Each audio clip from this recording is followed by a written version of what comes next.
नमस्कार, आप देख रहे हैं राष्ट्र हित टीवी। आपके साथ मैं हूं अंकिता।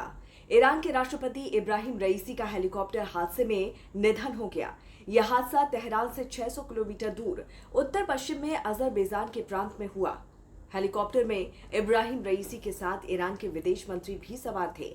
कुल 9 लोगों की हवाई हादसे में मौत हो गई है, लेकिन अब रईसी के हेलीकॉप्टर क्रैश को लेकर सवाल उठ रहे हैं। इजराइल पर शक गहरा रहा है। कई कॉन्स्पिरेसी थ्योरी सामने आ रही है। सोशल मीडिया पर इसे इजराइल की साजिश बताया जा रहा है। बड़ा सवाल यह है कि इब्राहिम रईसी के साथ 3 हेलीकॉप्टर का काफिला चल रहा था, जिसमें एक हेलीकॉप्टर पर राष्ट्रपति इब्राहिम रईसी और ईरान के विदेश मंत्री खुद सवार थे। लेकिन खराब मौसम की वजह से हादसे का शिकार केवल एक ही हेलीकॉप्टर हुआ, जबकि 2 हेलीकॉप्टर सकुशल वापस लौट आए। वो खराब मौसम की वजह से हादसे का शिकार नहीं हुए। ये दलील और तर्क एक बड़ी वजह है कि इब्राहिम रईसी हवाई हादसे के साथ साथ क्या किसी बड़ी साजिश का भी शिकार हुए हैं। लेकिन इन सब के बीच चौंकाने वाला डेवलपमेंट ये हुआ है कि इजराइल ने रईसी के हेलीकॉप्टर क्रैश के तुरंत बाद ही ऐलान कर दिया कि उसका इस हादसे से कुछ भी लेना देना नहीं है। अप्रैल में सीरिया के दमिश्क में इजराइल ने मिसाइल से ईरान के दूतावास की पूरी बिल्डिंग उड़ा दी थी। इजराइल ने दमिश्क में एयर स्ट्राइक की थी और इसमें ईरान के ब्रिगेडियर जनरल मोहम्मद रेजा जिहादी की मौत हुई थी। जिहादी ईरान के इस्लामिक रेवोल्यूशनरी गार्ड कॉर्प्स के सीनियर कमांडर थे। यही वजह है कि ईरान में ये आरोप लगाए जा रहे हैं कि रईसी की मौत के पीछे भी इजराइल का हाथ है। हालांकि अब तक का रिकॉर्ड देखें तो इजराइल ने ईरान के राष्ट्र प्रमुखों को कभी निशाना नहीं बनाया है।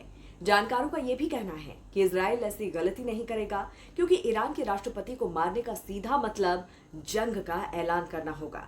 जबकि इजराइल के काम करने का तरीका देखा जाए तो वो हमेशा से ईरान की मिलिट्री और न्यूक्लियर से संबंधित लोगों को निशाना बनाता रहा है। इसके बावजूद इजराइल को रईसी के हेलीकॉप्टर के मामले में तुरंत ही सफाई देनी पड़ी और कहना पड़ा कि उसे इस मामले में घसीटा ना जाए। शक की बड़ी वजह यह भी है कि दुर्घटना के बाद इजरायली न्यूज एजेंसी कान ने दावा किया था कि किसी के बचने की उम्मीद नहीं है। हालांकि इजराइल ने साफ तौर पर कहा है कि हेलीकॉप्टर क्रैश की घटना में उसका कोई हाथ नहीं है। इजराइल भी बार बार ये कह रहा है कि ये घटना खराब मौसम की वजह से हुई है, जिससे कि इजराइल का कुछ लेना देना नहीं है। दरअसल रईसी के हेलीकॉप्टर को ढूंढने में बचाव दल को 18 घंटे का समय लगा। इसकी बड़ी वजह थी खराब मौसम और घना कोहरा, जिस वजह से घटनास्थल पर रेस्क्यू टीम पहुंच नहीं पा रही थी। इजराइल के साथ साथ ईरान भी खराब मौसम को वजह बता रहा है। हालांकि इजरायली मीडिया यरूशलेम पोस्ट ने रईसी को तेहरान का जल्लाद तक बताया, तो वहीं इजराइल के धर्मगुरुओं ने मौत पर जश्न भी मनाया। ऐसे में इजराइल की चुप्पी या फिर सफाई से लोगों के नजरिए पर ज्यादा फर्क नहीं पड़ने वाला है। अप्रैल से ही इजराइल और ईरान के बीच तनाव चरम पर है। ईरान खुलकर इजराइल को खत्म करने की बात करने लगा है। यही वजह है कि इजराइल के बहाने सीधा शक दरअसल मौसाद पर जताया जा रहा है। इजराइल की खुफिया एजेंसी मौसाद दुनिया भर में मशहूर भी है और कुख्यात भी। मशहूर इसलिए कि वो अपने मिशन को 100% अंजाम देती है। कुख्यात इसलिए कि वो अपने मिशन को पूरा करने के लिए सरहद पार ऑपरेशन करने के लिए जानी जाती है।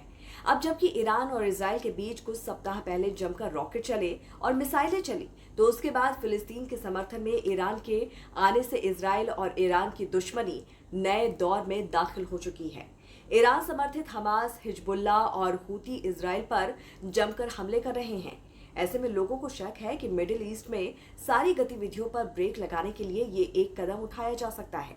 लेकिन इन सब से परे एक शक उन लोगों पर भी जाता है जो वाकई नहीं चाहते होंगे कि इब्राहिम रईसी ईरान के अगले सुप्रीम लीडर बने। ऐसे में शक सिर्फ इजराइल पर करना जल्दबाजी होगी। इजराइल नाजुक दौर में ऐसी गलती कभी नहीं करेगा। तो क्या राय है इस पर जरूर बताइए। कमेंट करके जुड़े रहिए राष्ट्र हित टीवी के साथ। नमस्कार।